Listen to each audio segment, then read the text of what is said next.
If you'd like to talk about how you prepare foods for your kids and how that has helped you to raise your kids in such a healthy way.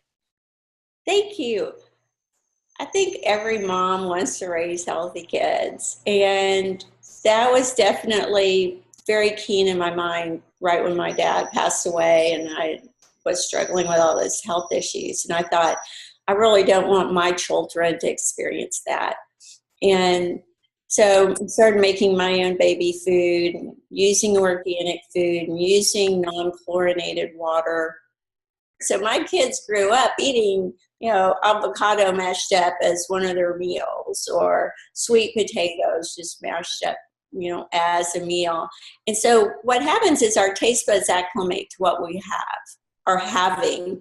And so if your child is, for instance, getting formula that has a lot of sugar in it, then that baby's taste buds are going to acclimate to that. If you're giving them white refined cereals or things that have high amounts of sugar in it, that's what their taste buds acclimate for. If you're going to fast food restaurants, there's lots of MSG and chemicals in that food, and it becomes addictive and it causes brain damage. And so, how do you get kids off of that kind of thing? Is you slowly start weaning them off of it and giving them healthier foods. And it's quite remarkable how children respond very quickly to a cleaner diet. I was a school teacher when I first got out of college, and I taught at a school for children with learning differences like dyslexia. And the school's policy, really seriously, was to have every single one of those children on drugs. And in my opinion, I disagreed with that. And I thought there's some reason these children are having this problem. I thought, well, number one, they're not meant to sit in a chair all day long in a enclosed classroom trying to remember stuff. We should run them around the block between every class and let them get exercise, fresh air, and sunshine. And, kids really should be doing that.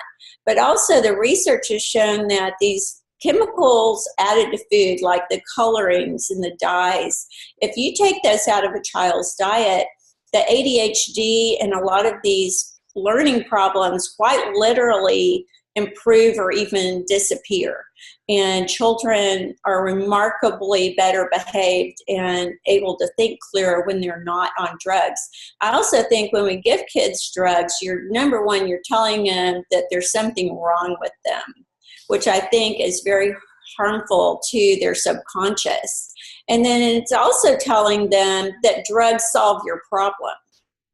Even if you're telling your children not to do drugs and you're giving them drugs, in their minds, what's the difference? Right. And so do drugs, really solve your problems? Well, I would debate that, and I would say no.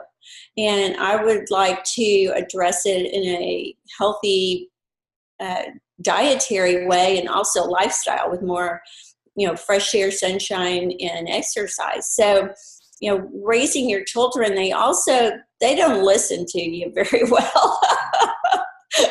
Right. But they'll watch what you're doing, and they're going to end up doing what you're doing. And if you're drinking Coca-Cola and eating fast food donuts and things like that, that's what they're going to want to do because they want to be like their parents. But if you're eating salads and you're making your own food, and my kids grew up helping me make the meals and helping me make the homemade bread and the homemade cookies or pastas using whole grain, organic, like garbanzo bean flour, things like that. And so their taste buds acclimated for that, and their bodies were used to that. And so that was just something that they were just, that was just a part of their lives. But I did not act like the food police. So when they were off with their friends and things, it really was up to them what they were going to do. And I think also if we make really strict guidelines on kids, sometimes they just want to revolt and rebel on you just out of renegadeness or something. But I think if you give them a choice, in the end, they'll come back to what's really good for them, because that is really what is going to serve their body, and their body's going to really crave that. And and so anyway, I think one of my tricks that I did, or I don't know if it was a trick, it was really more of just a fun thing I thought of, and I would have our family do it, is as the kids are growing up, I found that they're more likely to eat different foods if they help prepare them. So I would get them involved. And so I'd have like a meal every once in a while where everyone had to pick a dish. And we had to, tell each other so that nobody picked the same one.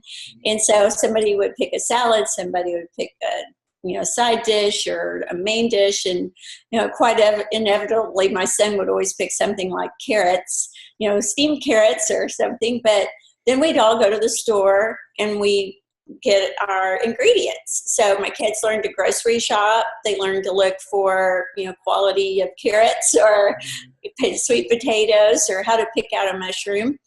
And then we would all go home and we would prepare the food together, which was really fun. And then those were some of the best meals we had, because each person had contributed. And that can be such a great activity around something like that. And I think just learning how to cook makes you appreciate all the stuff that you're actually putting into your body, and like what you're doing with it, how you're preparing it, and how it's gonna make you feel like when you eat it, once you've done it, it's just like so satisfying, rather than just ordering delivery, chewing it all down, and then feeling like not that great. I think there's a huge difference when you do that, and I think it benefits when you do all the work. Yeah, and who didn't love to eat? Yeah.